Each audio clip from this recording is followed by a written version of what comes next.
मेरे दोनों बेटे और बहुएं मेरी पेंशन के पैसों पर गिद्ध की तरह नजर गड़ाए रखते थे। दोस्तों, मैं रिटायर होकर घर आई तो लगा था अब शांति से भगवान का नाम लूंगी, पोते पोतियों के साथ खेलूंगी और बचे हुए जीवन को मुस्कुरा कर जीऊंगी। लेकिन जैसे ही हर महीने पेंशन आने लगी, घर का माहौल बदल गया। पहले जो बेटे मेरे लिए चाय बना देते थे, वही अब तारीख देखते ही पूछते, माँ पेंशन आ गई क्या?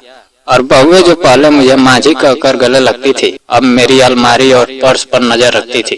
दोस्तों, शुरुआत में मैंने सोचा चलो बच्चों का घर है, जरूरत होगी तभी मांग रहे होंगे, पर धीरे धीरे मुझे समझ आने लगा कि उन्हें मेरी नहीं सिर्फ मेरी पेंशन की चिंता है। हर महीने की पहली तारीख को घर में मीटिंग होती थी। दोनों बेटे बैठते, बहुएं हिसाब लगाती और मैं एक कोने में बैठी बस उन्हें देखती रहती। एक दिन बड़े बेटे ने कहा, माँ आपको पैसे संभालना नहीं आता, हमें दे दिया करो, हम घर चला लेंगे। मैं चुप रही क्योंकि घर में क्लेश नहीं चाहती थी, शांति बनी रहे। इसीलिए मैंने अपनी पेंशन दोनों बेटों में बराबर बराबर बांट दी। उस दिन मुझे लगा अब सब खुश रहेंगे। लेकिन दोस्तों, असली कहानी तो उसके बाद शुरू हुई। पैसे मिलते ही बहुओं का व्यवहार बदल गया। पहले जो मेरे कमरे में झाड़ू पोछा कर देती थी, अब कहती, माँ जी अब तो खाली रहती है, अपना काम खुद कर लिया करो।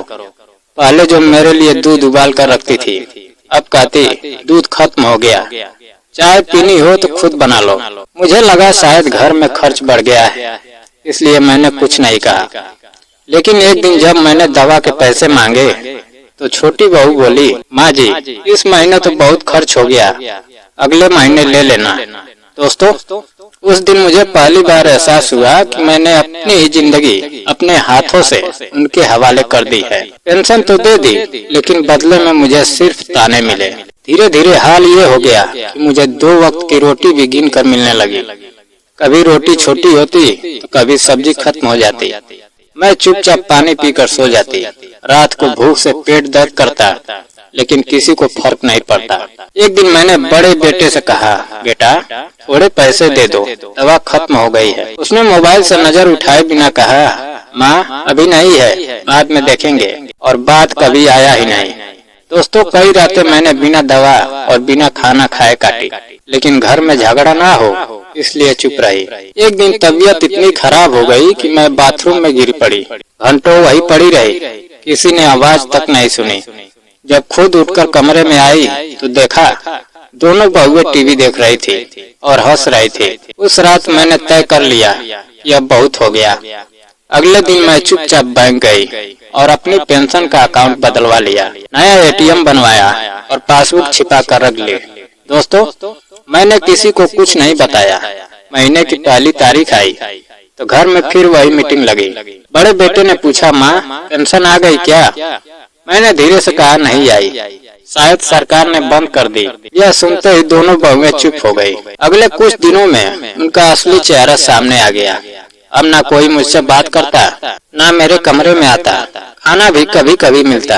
एक दिन छोटी बहू ने साफ कह दिया, माँ जी अब जब पेंशन बंद हो गई है तो खर्च बढ़ गया है, आप चाहे तो गाँव चली जाइए। दोस्तों, यह सुनकर मेरी रूह कांप गई।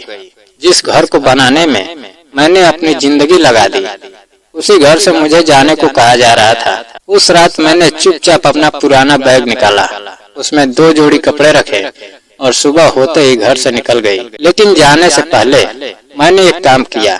मैंने घर के कागज जो मेरे नाम थे अपने वकील को सौंप दिए और एक चिट्ठी लिख दी।